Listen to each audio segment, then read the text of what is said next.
नीरज चोपड़ा ने लोजन diamond league भाला फेंक स्पर्धा 2023 में शीर्ष स्थान हासिल किया। लोजन स्विट्जरलैंड का एक प्रमुख शहर है जो लेक जिनेवा के उत्तरी छोर पर अवस्थित है। अगर बात करें लेक जिनेवा की तो लेक जिनेवा स्विट्जरलैंड और फ्रांस के मध्य सीमा का निर्धारण करता है। इस झील का लगभग 60% हिस्सा स्विट्जरलैंड में पड़ता है और 40% हिस्सा फ्रांस के अंतर्गत आता है। इस झील का निर्माण रोन नदी के द्वारा किया जाता है।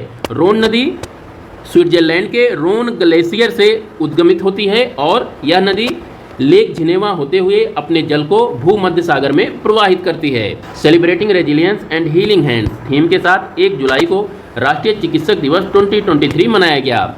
यह दिन भारत रत्न प्राप्तकर्ता चिकित्सक तथा पश्चिम बंगाल के दूसरे मुख्यमंत्री डॉक्टर बिधान चंद्र राय की याद में मनाया जाता है। इनका जन्म 1 जुलाई 1882 को पश्चिम बंगाल में हुआ था। कोरिया के बुसान में आयोजित एशियाई कबड्डी चैंपियनशिप 2023 के फाइनल में भारत ने ईरान को हराकर एशियाई कबड्डी चैंपियनशिप 2023 का खिताब अपने नाम किया। अगर बात करें दक्षिण कोरिया के शहर बुसान की तो बुसान दक्षिण कोरिया का सबसे बड़ा और सबसे बिजी बंदरगाह शहर है। यह शहर कोरिया स्ट्रेट के मुहाने पर अवस्थित है। यहाँ पर ध्यान दीजिएगा कि कोरिया स्ट्रेट दक्षिण कोरिया और जापान के मध्य अवस्थित है तथा कोरिया स्ट्रेट के एकदम बीचों बीच में सुशिमा आइलैंड अवस्थित है।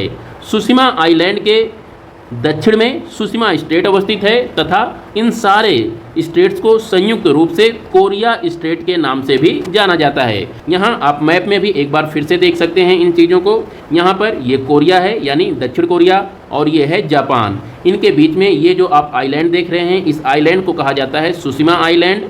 सुशिमा आइलैंड के दक्षिण में सुशिमा स्ट्रेट अवस्थित है जो जापान और जापान के सुशिमा द्वीप के मध्य अवस्थित है।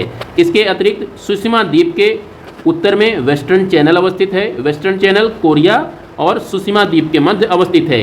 इन सारे के सारे स्टेट को संयुक्त रूप से कोरिया स्टेट के नाम से जाना जाता है। यहाँ पर एक फैक्ट और याद रखिएगा कि कोरिया प्रायद्वीप पर मुख्य रूप से 2 देश अवस्थित हैं। इसके उत्तर में नॉर्थ कोरिया अवस्थित है और दक्षिण में साउथ कोरिया अवस्थित है। ये दोनों देश 38 डिग्री अक्षांश रेखा से एक दूसरे से अलग होते हैं। साउथ कोरिया की राजधानी सियोल है और आप कमेंट में करके बताइएगा कि नॉर्थ कोरिया की राजधानी क्या है। तो आज के लिए बस इतना ही। कल फिर मिलते हैं नए वीडियो में। तब तक के लिए नमस्कार।